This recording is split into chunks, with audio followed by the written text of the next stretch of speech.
Hey, what's going on, friends? It's Barry E. Knight, and want to take this time to welcome you to the leadership class coaching session. Listen, we're in for a great teaching on today. Before I get started with the teaching, do me a favor and subscribe to this YouTube channel so you'll receive more videos like this. As a matter of fact, if you are just new to subscribing, there's a lot of other videos that I believe are going to add value to you as the leader. If you are new to leadership or if you've been leading for a while, we have videos that are going to impact your life and help you to lead with greater clarity, confidence, influence, and impact.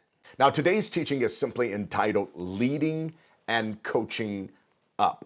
So if you are a leader in your organization and you report to a higher leader, meaning you're maybe a senior management leader or you're a vice president and you report to the president, or maybe again you're a COO and you report to the CEO, or maybe you're an assistant director and you report to a director or a manager and you report to assistant director.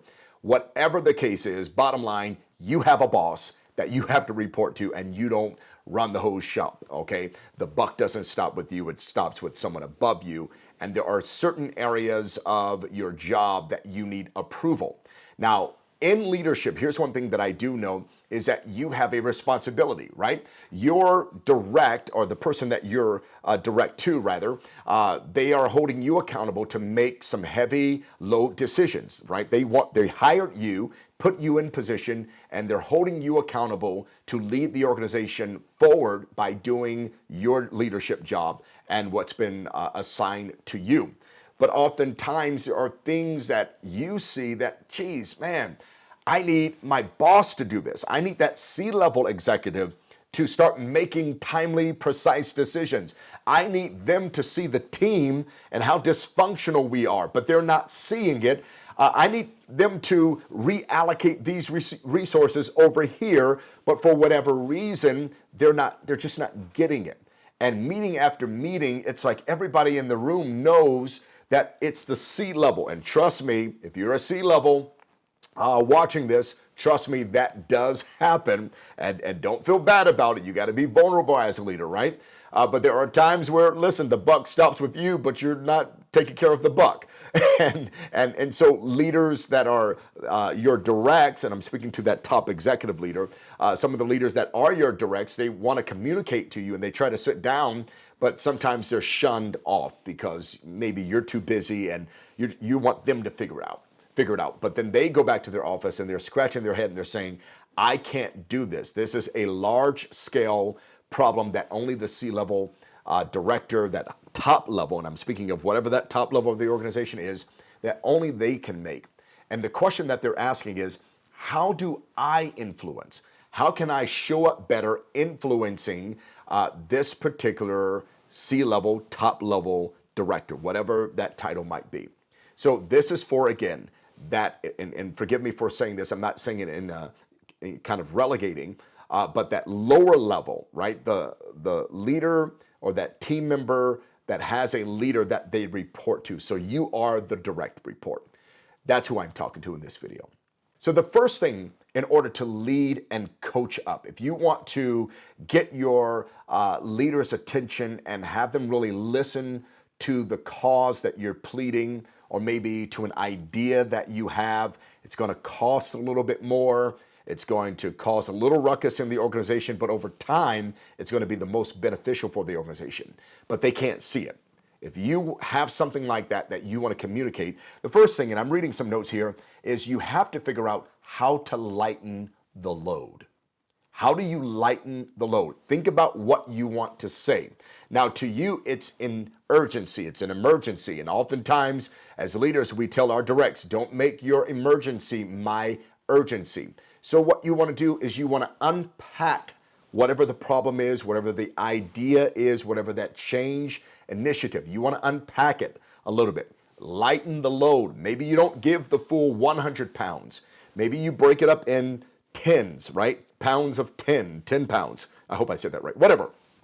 You understand what I'm saying. But you break it up in smaller bite sizes rather. And you say, hey, listen, I'm looking at this department leader or CEO or president of our company or organization, I'm looking at this and I think if, I heard you say this in a meeting, and if we really want to go there, I think we really need to do this. And she might say, or he might say, you know what, John, listen, that's too much. We can't focus on that right now. We have to get A, B, C done. We have to focus on that, right? And so they're exasperated. They're weighted down. And so when you see that, what that means is you have to lighten the load. Don't add more load. By you saying it, they're sensing that they have to do more work. Are you getting what I'm saying? When you're saying, boss, CE level executive, we need to be doing this, they're feeling, I'm already stressed trying to get this done and I'm barely keeping my head above water. So you need to figure out what you need to, or what it is that you want to get done, and how can you say it in the way to where it's lightening the load. How do we lighten the load with what we want to do? Boss, I know it's 100 pounds, but I sense if we do it by tens, 10 pounds here, 10 pounds here. Wow, okay. I didn't think of it like that. Thanks, Jane. I appreciate that. All right, that's one thing. Lighten the load. That's one key.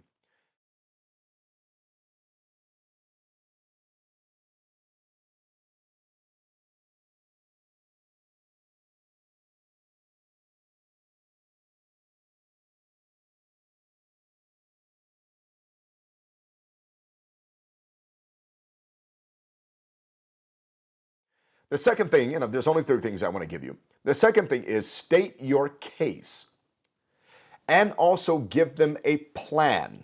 Show them the benefit and show them the cost and the burden to not changing. Now, again, the problem is in your court.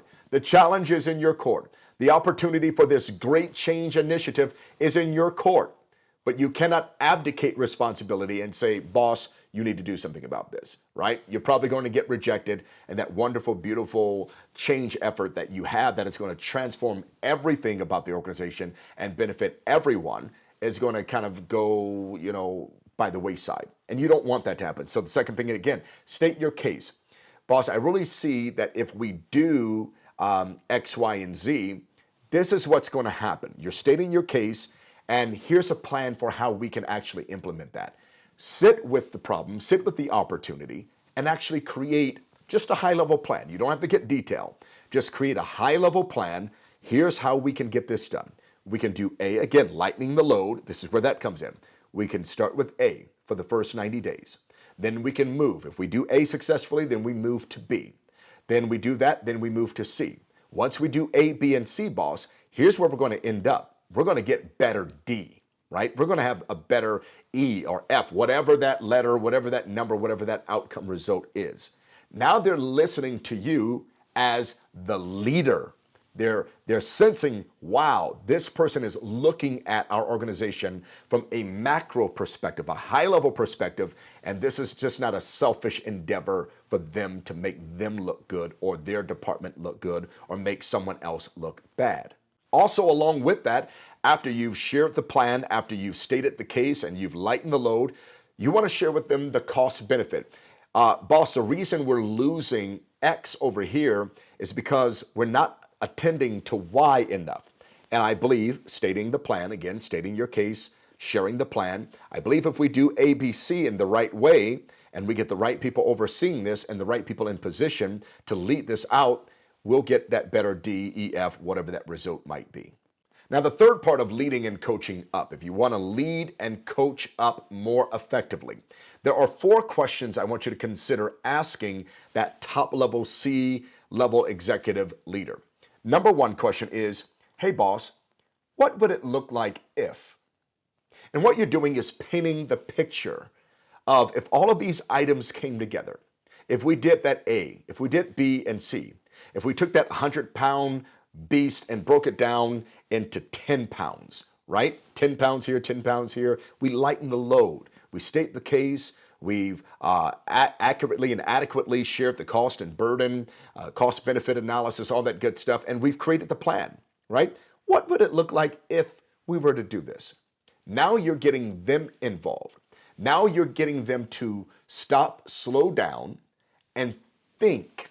That's what you want to do. You don't want them to figure out how they need to do it. You want them simply to think. Boss, what would it look like if we were to achieve this? What would it look like if we implemented this plan in our organization? What do you see some benefits might be? You stated your benefits, that's great, but now ask the boss. What would some benefits you see that would be for our organization? How might this make us move more effectively and achieve our goals more effectively? How will we become a better organization, better leaders if we were to do this plan? Well, Bob, I was kind of thinking about that. If we did this, I would probably change the B over here. Now you have them involved. Now you have them kind of buying into the solution, right? The next question to ask is, what would you say is the simplest way to get started? What would you say is the simplest way to get started? You're giving them the ball. You're letting them be the leader to make the decision. It doesn't mean they're going to do it. Doesn't even mean you're going to do it. And be careful of that. If this is a pet project that you want to be over, they may have some insight of someone else leading it. And you have to be ready. If you're really in this for the benefit and the betterment of the entire organization or your entire team, then you have to be okay with it not being about you. So that question, second question, is what would you say is the simplest way to get started? This is a question that you're asking your boss. The next question is there any advice you feel that would be most helpful? Again, kind of getting them to look at this from a higher perspective, from their level, analyzing it. Boss, how can we make this better? Any area need to be tweaked? We have A, we have B, we have C. Is there anything that needs to be changed? You might even want to ask, who can we get over this? How can we structure this change initiative so it's not a burden to other departments or other leaders, where we can still do our job and integrate this so that we can perform more effectively and move further faster? And lastly, one of the most important questions to ask, I believe, is what will mutual support look like? Hey, as this leader, or as maybe you are the leader of that change initiative. As I'm leading this out, how can I depend on you for support? What does that look like coming from you, our relationship, or maybe that other leader? How do we support each other? What does mutual support look like? What is support in meetings? Where is this going to be mentioned in meetings? How do we track this? How do we measure this? All of that is a part of that question. What might mutual support look like? My friend, if you do these things, number one, you lighten the load. Number two, you state your case, you state the plan of how to get it done, and you understand the cost and the benefit for not getting it done, and also what it looks like getting it done. There's a cost to getting it done. Sometimes the cost is little here, you pay little here, you get rewarded a lot later on. You have to consider and analyze all of that. The third thing is you're asking the 4 questions. Again, those questions are, what would it look like if we did A, B, C, whatever that plan is? The second question is, what would you say is the simplest way to get started? The third question is there any advice that you would give that would be most helpful or to make this project, this change initiative, more impactful, more effective? And fourth, what might mutual support look like between that top level leader and those that are leading the change initiative, and also amongst the collaboration, the stakeholders that are involved? Now, my friend, listen, if you found any value in this video, please do me a favor and share this video with others in your network, other leaders, other executives that are looking to make a change by leading and coaching up. Also, if there's something in this video that kind of struck you, maybe a question came to you, or maybe some thoughts that you want to kind of run through, do me a favor, reach out to me, shoot me an email, and let's have a 30-minute clarity call. This is not my time to sell you or promote any of my services. It's simply my opportunity to show up, listen, to kind of identify where you are and help you maybe unlock something that was locked, or ask a question differently, get clarity on an area so that you can take your organization to a higher level faster and more effectively. My friend, my name is Barry E. Knight. I thank you for tuning in to this edition of the Leadership Class Coaching Session. My purpose and calling in life is simple. It's to help you succeed in yours. 2 fingers.